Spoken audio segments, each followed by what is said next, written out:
효과적인 정부의 양을 실현하도록 해야 하겠습니다. 이어나갈 것을 다시 한번 다짐해 봅니다. 이하 내용은 같습니다. 2020년 6월 10일 대통령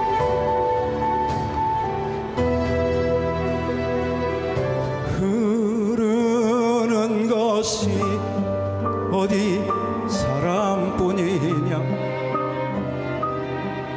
우리들의 한 시대도 거기 묻혀 흘러간다. 하지만 다시는 이 나라 역사에서 민주주의를 위해 삶을 희생하고 그로 인해 고통을 받는 가족들이 생기지 않는 나라가 되었으면 하는 바람으로 60민주항쟁은 어느 날 갑자기 찾아온 기적이 아닙니다. 3.1 독립운동으로 시작된 민주공화국의 역사, 국민 주권을 되찾고자 한 국민들의 오랜 열망이 만든 승리의 역사입니다. 민주주의를 향한 길은 중단할 수 없습니다. 지난날과 같이 우리는 잘 해낼 수 있습니다. 네, 오늘 문재인 대통령 박종철 열사를 죽음으로 몰고 갔던 남영동 대공부실 509호를 찾기도 했는데요. 네, 509호 조사실에서 박종철 열사 영정에 문재인 대통령 묵념하는 모습도 저희들이 볼 수 있었습니다. 김영주 의원, 네. 지금 60 민주항쟁 그리고 또 5.18 광주 민주화운동 네. 예전에 YS 때 역사 바로 세우기 운동처럼 민주화의 이런 역사들을 뭔가 그냥 흘려버리지 않으려고 하는 문재인 대통령의 의지가 좀 읽히지 않습니까? 네. 뭐 실제적으로 최근에 현충일 때도 마찬가지입니다만 우리의 역사가 말하자면 그 3.1 운동 또 말은 식민지 독재 이어오는 민주주의의 어떤 일관성들을 만들어 가려고 하는 이제 그런 노력들이 연설 곳곳에서 계속 이렇게 배치되고 있다는 것을 느껴지고요. 어떻게 보면 21세기의 전 세계의 민주주의를 가지고 일정한 성과를 이룬 국가의 하나로 우뚝 솟는 것이 말하자면 대한민국이라고 볼 수 있고 예. 또 최근에 말하자면 마이클 샌들 교수 같은 경우도 어떤 면에서는 이 코로나19 사태를 극복하는 것이 한국의 어떤 성숙한 시민의식이다. 이런 측면에서 예. 오늘 한편으로 보면 6월 민주항쟁이라는 것의 어떤 민주화 투쟁, 독재에 대한 투쟁이 아주 어떤 몇몇 소수자의 것인 것처럼 보입니다만은 전체적으로 보면 국민 모두의 어떤 민주적인 의식의 흐름 또 그것에 말하자면 내재화라는 것 의미에서 오늘 이 코로나19를 맞이하는 대한민국 속에서도 민주주의와 공익심, 희생정신 이런 것들이 한때 뭉치어서 이른바 대한민국 속에서 일상 속에서 이렇게 흘러가고 있다 하는 것을 예. 아마 대통령께서 강조하고 계시는 거 아닌가 그렇게 생각이 듭니다. 윤기찬 부위원장 오늘 또 좀 특별한 게 국민훈장 모란장 12분 또 민주화 유공자 19명 이렇게 민주화 운동 과정에서 희생당하신 분들 또 그 가족들에게 훈장을 줬거든요. 이 돌아가신 분에게도 훈장을 또 주는가 봐요. 예, 유족분한테 줄 수도 있고 또 돌아가신 분한테 줄 수도 있는데 네.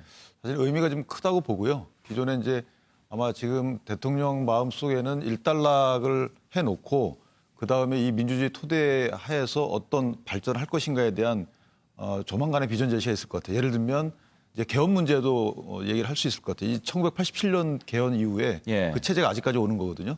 그 당시에 민주화 운동의 그 모토가 호언철폐 직선제 개헌이었어요. 그러니까 체제 변화를 예. 요구했던 것이죠. 예. 아마도 개헌 문제가 논의되는 동력 확보 차원에서 이런 말씀하셨다고도 볼 수도 있고 또 하나는 이제 그 경찰권에 대한 견제 차원에서 경찰 개혁 문제를 본격적으로 빼들기 위해서 이런 이제 행보를 하신 게 아닌가 이런 생각도 좀 듭니다. 예. 김성환 평론가 오늘 문재인 대통령이 또 그런 얘기를 했습니다. 일상의 민주주의가 성숙한 민주주의다. 그런 얘기를 했어요. 그러니까 민주주의가 안착화되는 과정에 지금 있다 이렇게 보이는데요. 우리가 제도적 민주주의는 어느 정도 달성을 하지 않았습니까? 또 독재 타도 지금 말씀하셨던 것처럼 독재도 더 이상 들어서지 않고 있는 상황입니다. 근데 이런 민주주의라고 하는 게 단순히 제도적인 어떤 개혁의 측면으로서만 이루어질 수 있는 게 아니고 국민 한 명 한 명이 민주주의의 성숙한 의식들을 갖고 있을 때 다시는 역사가 후퇴하지 않는다는 것이죠. 그러니까 우리가 코로나19 대응 과정에서도 보였던 것처럼 국민들이 굉장히 성숙한 시민의식들을 보였고 주권자로서 굉장히 성숙한 행동들을 했단 말이에요. 근데 이거는 사실은 외국에서도 충분히 할 수 있는데 다른 나라들은 왜 이걸 못하고 있는가 이렇게 역으로 생각해 보면 그만큼 국민들이 스스로가 이 나라의 주인이라고 하는 의식들을 갖고 있다고도 볼 수 있거든요. 예. 이게 바로 민주주의의 하나의 민주주의로서 가치로서 드러나는 하나의 양태가 아닌가 싶습니다. 예. 그런 면에서 우리가 민주주의를 굉장히 피로 흘려가면서 지금까지 만들어왔던 것처럼 민주주의는 우리가 잠시 방심하면 다시 뒤로 퇴보하거나 후퇴할 수 있다. 이런 과정들을 우리가 역사에서 끊임없이 봐왔기 때문에 깨어있는 시민들의 성숙한 의식들이 앞으로도 계속 필요하다고 생각을 합니다. 예. 최경철이 아마 현직 대통령이 박종철 열사 숨진 남영동 대공부실 500호 간 것은 처음일 텐데 오늘 어떤 글을 읽어보니까 어떤 천재가 이렇게 만들었을까 할 정도로 아주 딱 들어가자마자 공포감이 느껴지게 그렇게 만들어놨다고 그래요. 대통령께서도 오늘 가셔서 그 말씀을 하셨죠. 들어오자마자 아마 압도될 것이다. 이 분위기에 압도되어서 모든 것을 절망하고 포기할 것이다. 그런 의미에서 그 심리로 모든 자신이 알고 있는 사실들을 다 실토할 것이다. 그런 취지로 말씀하셨는데 그만큼 잔혹하고 그다음에 인간으로서 할 수 없는 사실 행동이죠. 저런 것들이 33년 전에 34년 전에 있었다는 것이 참으로 부끄러운 과거인데 이제라도 저희가 그 부분에 대해서 오늘 경찰청장도 사과를 했습니다. 그 잘못된 역사를 반성하고 새로운 역사로 나가는 새로운 아주 기념비적인 사건이었는데 대통령께서 오늘 잘 가신 것 같고요. 저는 1945년 저희가 해방되고 나서 우리 민주주의는 미국으로부터 수입된 것이었습니다.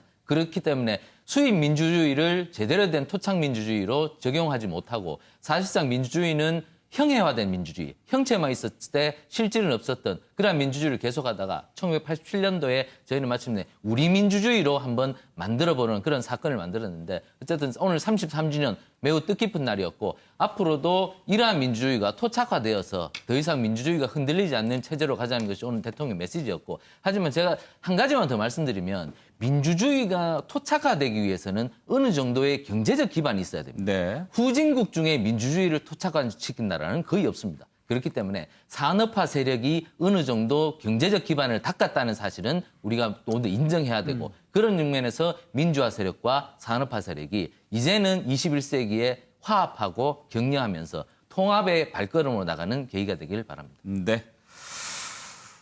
대한민국 민주주의를 위해서 희생하신 민주화 영령들 생각하면서 오늘 삼가 옷깃을 여밉니다. 다음으로 넘어가겠습니다.